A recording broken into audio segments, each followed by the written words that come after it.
이상하다고 생각해 본 적 없으세요? 난 매일같이 경제활동을 하고 있는데 왜 돈을 모를까요? 이건 우연이 아닙니다. 우리는 국어, 영어, 수학을 최소 12년을 배웠는데 정작 돈은 단 한 번도 제대로 배운 적이 없습니다.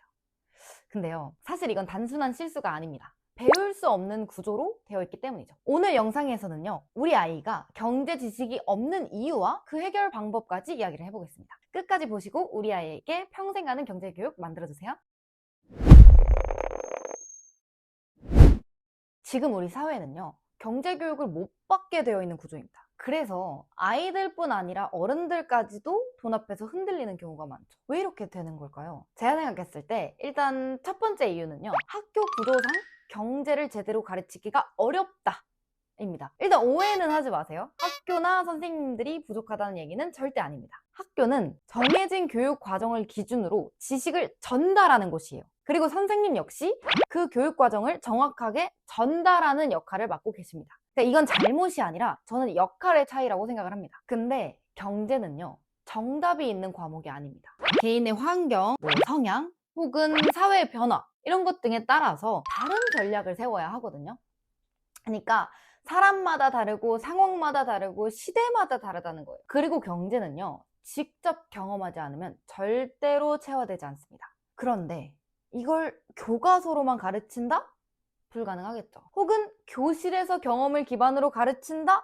이것 또한 현실적으로 불가능하겠죠. 그리고 두 번째로는 부모 세대의 경제 경험입니다. 우리 부모님 세대는요, 경제를 배울 수 있는 환경 자체가 없었습니다. 그리고 여유도 없었죠. 그냥 열심히 벌고 아껴 쓰고 모으고 이게 전부였어요. 생존해야만 했기 때문이죠. 그리고 심지어 그 위의 세대는 전쟁을 겪기도 했고요.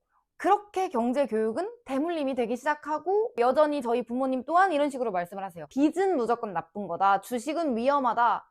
틀린 말은 아니지만 이게 사실 전부는 아니거든요. 그리고 세 번째는 우리의 태도입니다. 우리는 늘 쉬운 거를 찾고 생각하는 것을 싫어합니다. 그래서 과정보다는 결과만 얻는 것을 원하게 되죠. 제가 실제로 경제 스터디에서 강의를 하면서 제일 많이 들은 질문이 뭔지 아세요? 아니, 그래서 어떤 주식 사면 돼요? 그거 사면 얼마나 올라요? 앞에 열심히 설명을 하고 이유를 이해시켜 드리려고 해도 돌아오는 질문은 이것뿐이에요. 근데요, 이 질문하는 순간 경제 실력은 절대 늘지 않습니다. 이러한 상황에서 좋은 결과를 도출해낸다는 건 늘 옆에서 정답만을 알려주는 사람이 존재해야 한다라는 전제가 있어야 하는데 이럴 수 없잖아요. 그런데 결과만 따라가는 사람은 전제가 바뀌면 무너져 내리겠죠. 그리고 마지막 이유입니다. 환경 자체가 없어요. 경제는요, 국어, 영어, 수학 이런 등등의 학원도 없을 뿐더러 있다 하더라도 자격증 취득을 위해 이론만을 가르치는 이론 중심 교육입니다. 이론 배우는 거 당연히 중요하죠. 근데 이론만으로는 절대 경제 감각이 만들어지지 않는다는 뜻입니다. 그리고 솔직히 말해서 이론 중심의 경제 학원 자체도 애초에 많지 않아요. 심지어 제가 최근에 정말 큰 충격을 받은 사건이 있습니다.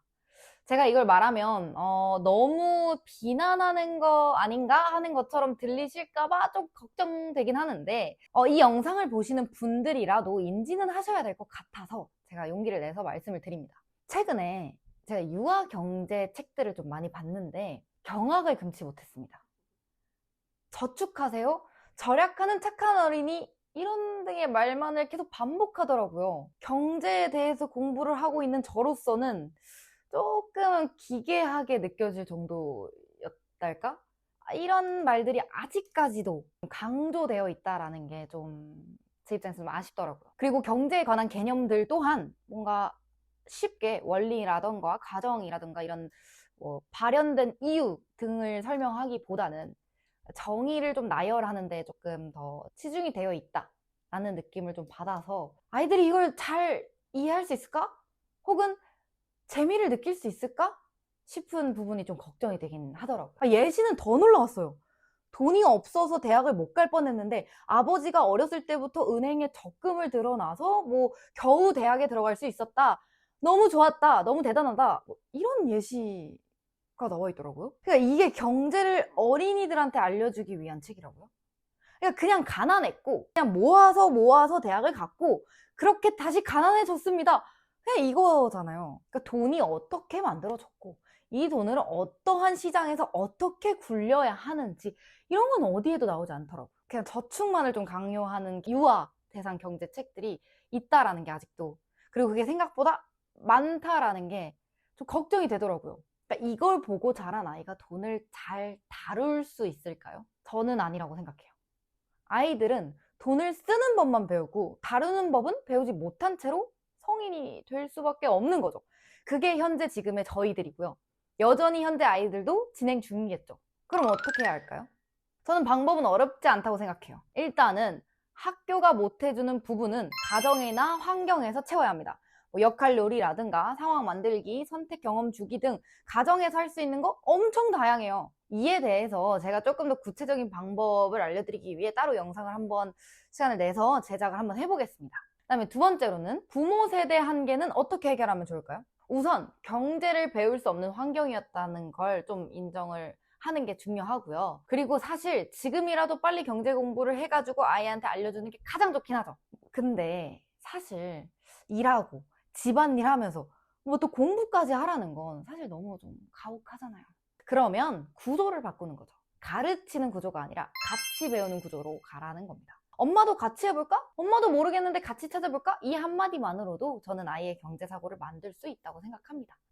그리고 세 번째, 결과만 원하는 태도는 결과를 알려주지 않는 걸로 해결하시면 됩니다. 그냥 질문을 하세요. 왜 그렇게 생각했어? 다른 방법은 없을까? 이런 질문들을 좀 자주 해주시는 게 경제사고력을 만듭니다. 네 번째, 환경 부족 문제는 사실 해결하기 좀 어려운 문제이긴 하죠. 경제 감각을 만들어낼 환경이 없는 게 문제라면 환경을 만들어야 되니까요. 그래서 저는 이 환경을 만들어야겠다고 생각했습니다. 아이들이 직접 선택하고 직접 돈을 써보고 만들어 보기도 하고 그리고 직접 실패해 볼 수 있는 공간, 그게 바로 지금 제가 만들고 있는 교육입니다. 이러한 과정과 학습이 있어야 경제가 지식이 아니라 능력이 됩니다. 경제교육은 지식을 주는 게 아닙니다. 생각하는 힘을 만드는 겁니다. 이걸 어릴 때 만들지 않으면 나중엔 훨씬 더 비싼 대가를 치르게 될 겁니다. 우리 아이의 미래, 지금 선택으로 달라질 수 있습니다. 늘 도움이 되는 영상으로 돌아오겠습니다. 감사합니다.